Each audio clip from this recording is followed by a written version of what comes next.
ഇറാനുമായുള്ള സംഘർഷത്തിനിടെ ഇറാനിൽ നിന്നുള്ള ബാലിസ്റ്റിക് മിസൈലുകൾ കനത്ത നാശമാണ് ഇസ്രയേലിൽ വിതച്ചിരിക്കുന്നത്. ടെല്ലവീവിൽ നിന്ന് പുറത്തു വന്ന ചിത്രങ്ങളിൽ നിന്ന് അത് വ്യക്തമാവുന്നതാണ്. ഇപ്പോഴിതാ ഇസ്രയേലിലെ 5 സൈനിക കേന്ദ്രങ്ങളെ ഇറാൻ കാര്യമായി തന്നെ പ്രഹരമേൽപ്പിച്ചു എന്ന റിപ്പോർട്ടുകൾ പുറത്തുവരികയാണ്.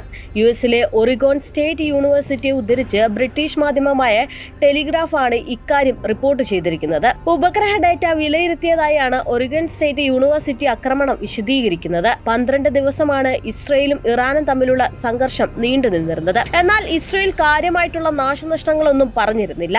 ഇതിന് തൊട്ടു പിന്നാലെയാണ് ഇപ്പോൾ കനത്ത പ്രഹരമേറ്റ കാര്യം പറയുന്നത്. കനത്ത ആക്രമണ പ്രത്യാക്രമണങ്ങൾക്കാണ് ഈ ദിവസങ്ങൾ സാക്ഷ്യം വഹിച്ചിരുന്നത്. 5 IDF താവളങ്ങളാകെ 6 റോക്കറ്റുകൾ ഉപയോഗിച്ച് ആക്രമിച്ചതായാണ് റിപ്പോർട്ടിൽ പറയുന്നത്. പഴയതും എന്നാൽ വ്യോമസേനയുടെ പ്രധാനപ്പെട്ടതുമായ Tel Nof airbase, Glilot intelligence base, സിപ്പറ്റേറ്റിലെ ആയുധ നിർമ്മാണ കേന്ദ്രം എന്നിവയടക്കം ഇതിൽ ഉൾപ്പെടുന്നുണ്ട്. 6 റോക്കറ്റുകൾക്ക് പുറമെ ഇസ്രയേലിന്റെയും US വ്യോമ പ്രതിരോധ സംവിധാനങ്ങളെ മറികടന്നും 36 മറ്റ് മിസൈൽ കൂടി ഇസ്രയേലിനുള്ളിൽ പതിച്ചിട്ടുണ്ട്.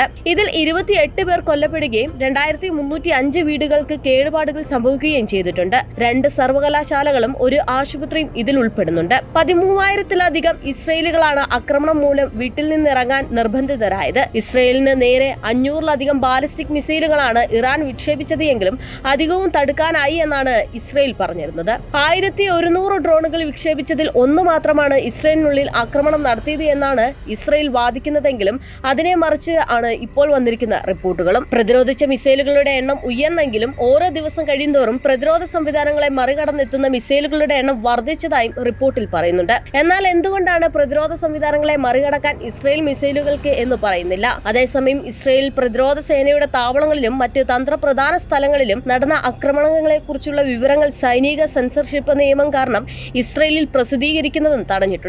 ഇത് ഇസ്രയേലിനെ ആകെ അപമാനിക്കുന്നതിന് തുല്യമാണ്. ഇറാൻ ഉപകാരമാകുമെന്ന് കണ്ടാണ് ഇസ്രയേലിന്റെ ഈ ഒരു നീക്കവും. എന്നാൽ ടെലിഗ്രാഫ് റിപ്പോർട്ടറിനോട് IDF ഇതുവരെ പ്രതികരിച്ചിട്ടുമില്ല. ഇസ്രയേലിനെ സംബന്ധിച്ചിടത്തോളം ഏറ്റവും വലിയ നാണക്കേടാണ് ഇതുണ്ടാക്കിയിരിക്കുന്നതും. അതുകൊണ്ട് തന്നെയാണ് ഇസ്രയേൽ ഇക്കാര്യം വെളിപ്പെടുത്താത്തതും. ഇറാനെ സംബന്ധിച്ചിടത്തോളം ഇറാൻ നടത്തിയ ആക്രമണം ഇസ്രയേലിൽ ഭാഗികമായി തകർത്തിട്ടുണ്ട് എന്നതാണ് വാസ്തവം.